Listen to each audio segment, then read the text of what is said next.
Welcome back to my YouTube channel botany with Tabbu. तो आज अपन लेके आए हैं एक नया सब्जेक्ट जो कि है टेक्सोनोमी। तो इसके बारे में पहले पढ़ने से पहले मैं आपको बता दूं, जो ये टेक्सोनोमी वाला पेपर है ये बीएससी थर्ड ईयर में भी चलता है, plus MSc previous and MSc final में जो स्पेशलाइजेशन वाला जो चैप्टर होता है, स्पेशलाइजेशन पेपर होता है, उसमें भी टेक्सोनोमी वाला पेपर चलता है। तो इसकी शुरुआत करते हैं। टेक्सोनोमी इट मीन्स की वर्गीकी। तो वर्गीकी क्या है? तो अपन देखते हैं कि ये जो टेक्सोनोमी है वो अपन को दो वर्ड से मिलकर बना है। टेक्सोनोमी, टेक्सोन प्लस नोमोन। तो टेक्सोन इट मीन्स की वर्गक, प्लस नोमोन इट मीन्स की नामकरण, यानी कि यह लैटिन लैंग्वेज के दो वर्ड से मिलकर बना है, जिसका जो अर्थ हो गया वो हो गया यानी कि वर्गक प्लस नामकरण। यानी कि साइंस की जो ब्रांच होती है जिसके अंदर अपन को आइडेंटिफिकेशन, नोमेनक्लेचर एंड क्लासिफिकेशन, ये तीनों जो जो वर्ड होते हैं या फिर ये जो तीनों जो टॉपिक होते हैं वो देखने को मिलते हैं, उसको अपन ने सम्मिलित रूप से क्या बोला? टेक्सोनोमी बोला। यानी कि टेक्सोनोमी क्या है, जिसे अपन ने और सब्जेक्ट जो अदरवाइज जैसे प्लांट फिजियो पढ़ लिया, मोलिकुलर बायो पढ़ लिया, ये सब तो अपन पढ़ते हैं, बट जो जो ट्री से रिलेटेड है या फिर जो प्लांट से रिलेटेड है, जिसे अपन को किसी प्लांट के बारे में ये नहीं पता होगा कि इसका बॉटनिकल नेम क्या है, इसके मेडिसिनल प्रॉपर्टीज़ क्या है, या फिर इससे अपन को क्या क्या हार्मफुल इफेक्ट हो सकते हैं, वो सब अगर अपन को नहीं पता है तो अपन कैसे जो उससे मेडिसिन बनती है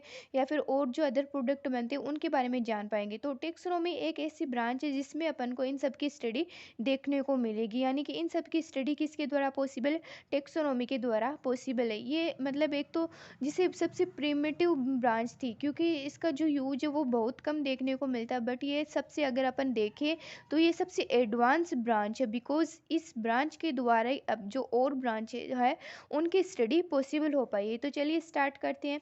तो अपन पहले यहाँ देखते हैं कि जो टेक्सोनोमी जो वर्ड है वो सबसे पहले किसने यूज किया? एपी कैंडोले, एक साइंटिस्ट हुए एपी कैंडोले, जिन्होंने एट फर्स्ट टेक्सोनोमी का यूज या फिर टेक्सोनोमी वर्ड का यूज किया, यानी वनस्पति जो सिद्धांत थे उनके बारे में बताया। इन्होंने अपनी बुक थ्योरी एलिमेंटा डी ला बोटनिक में टेक्सोनोमी वर्ड का यूज़ किया। यानी कि इनकी जो एक बुक थी, मोस्ट पॉपुलर बुक थी, थ्योरी एलिमेंटा डी ला बोटनिक में टेक्सोनोमी वर्ड का यूज़ किया, और इसी बेसिस पर इन्होंने एपीडी कैंडोली को जो क्या दिया गया कि एट फर्स्ट इन्होंने टेक्सोनोमी वर्ड का यूज़ किया। अब अदर बात करें अपन, टेक्सोनोमी को सिस्टमेटिक बॉटनी भी कहा जाता है, बट वाई टेक्सोनोमी को सिस्टमेटिक बॉटनी क्यों कहा गया? तो अपन देखते हैं कि जो इसके अंदर अगर जो जो अर्थ पर पाई जाने वाली सभी प्लांट्स की पहचान है, पारस्परिक समानताओं के आधार पर उनका क्लासिफिकेशन किया जाता है। यानी कि जो जो जो अर्थ है उनके जितने भी प्लांट्स वगैरह पाए जाते हैं, उन प्लांट्स में जैसे लगभग उनमें सिमिलर प्रॉपर्टीज़ क्या है, डिसिमिलरिटीज़ क्या है, वो सब अपन को किसके द्वारा पॉसिबल हुई?